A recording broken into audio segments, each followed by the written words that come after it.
Olá, amigos investidores, eu sou Pablo Piero e estou de volta aqui para falar tudo o que aconteceu no mercado financeiro em fevereiro para todos que nos acompanham através do Monitor do Mercado.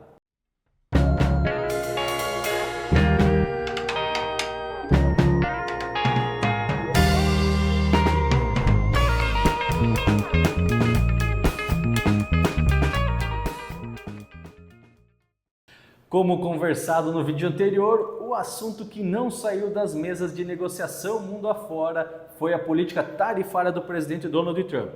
que gerou incertezas em sua aplicação e seus desdobramentos tanto na economia global quanto local, mantendo assim os investidores mais avessos ao risco e fazendo os principais índices dos Estados Unidos amargarem quedas no mês de fevereiro.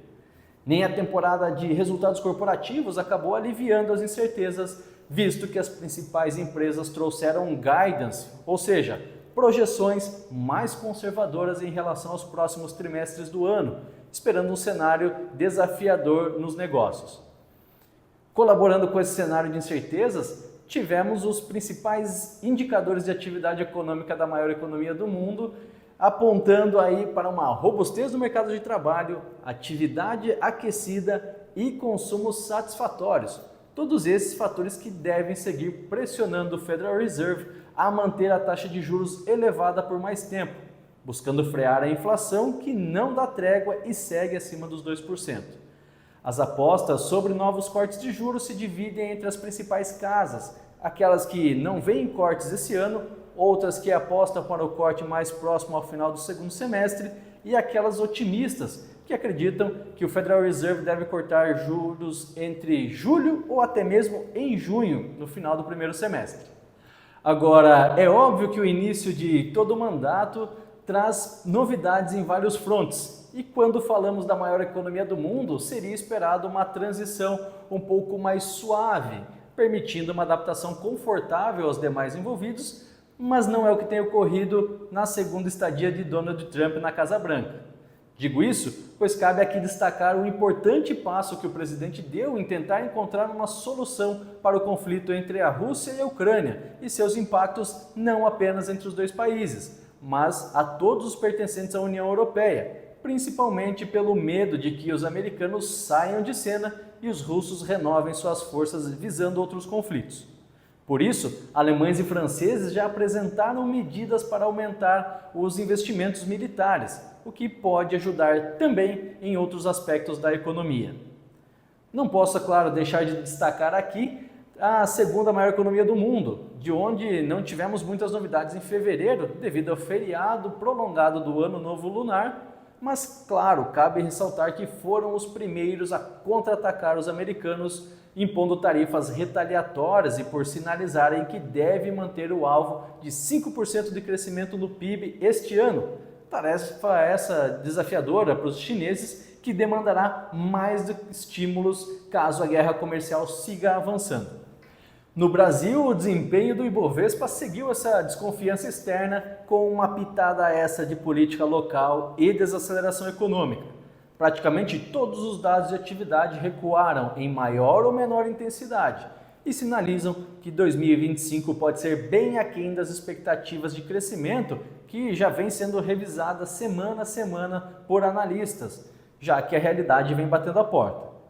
A prévia da inflação, medida pelo IPCA 15, saltou mais de 1,2% e deve dificultar ainda mais o papel do Banco Central em relação à política monetária e também do governo em relação à satisfação da população frente à alta dos preços, já que fica mais difícil desvincular o aumento dos impostos e seus impactos quando se faz compras no mercado, ou quando a gente vai abastecer os veículos.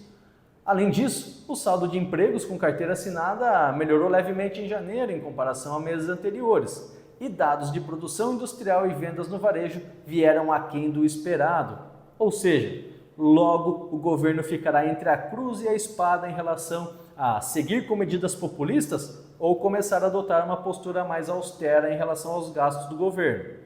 Em ambos os casos, o desgaste político será inevitável, um afetando mais o relacionamento entre os poderes e outro diretamente com a população. Mas parece que o governo segue dando de ombros e ignorando esses fatores, ao aumentar a aposta na atual condução, apresentando no início das conversas sobre a reforma ministerial um movimento pouco aliado aos interesses de ambos os personagens, sinalizando a presidente do PT, Gleisi Hoffmann, para o Gabinete de Relações Institucionais. Com este cenário, a queda de pouco mais de 2,5% do nosso Ibovespa só não foi pior por conta de mais um mês de valorização do real frente ao dólar, num movimento menos expressivo do que o visto em janeiro, mas ainda assim aproveitando a desvalorização da moeda americana no cenário global. Nos destaques do mês, vale ressaltar a forte alta do IFIX, o índice de fundos imobiliários, que subiu 3,4% após 5 meses seguidos de queda, se recuperando após vários indicadores fundamentalistas apontarem para uma venda exagerada no setor, causada pelas incertezas em relação à taxa de juros e a possível taxação dos fundos imobiliários através da reforma tributária. Mas em ambos os casos, o mercado parece ter deixado o sentimento de lado e dado voz à razão ao buscar pechinchas na prateleira. Na ponta negativa, o Bitcoin recuou um pouco mais de 17% no mês, com investidores reagindo ao ataque de hackers à corretora Bybit, que resultou numa perda de 1,4 bilhão de dólares, causando desconfiança dos investidores quanto à segurança das instituições, e também pela realização de lucros após as fortes altas recentes e com uma percepção aí de que o governo Trump não estava avançando rapidamente nas suas iniciativas para os ativos digitais. Agora, mirando o mês de março, os investidores globais devem seguir de olho aí em Donald Trump, seja em relação às políticas tarifárias ou nos assuntos de interesse geopolítico que devem seguir impactando principalmente as cotações das commodities. Já no Brasil, a política deve dar o tom com novas nomeações da reforma ministerial e principalmente se o governo trará novas medidas para conter a inflação de forma saudável ou se vai usar o peso da caneta para represar a inflação que deve impactar aí no futuro. E é claro que se você quer se manter bem informado, você deve acompanhar todos os canais do Monitor do Mercado. No YouTube, clique no botão abaixo, inscreva-se e ative o sininho para não perder nenhuma atualização. Por hoje é isso, desejo a todos um forte abraço, bons negócios e até a próxima.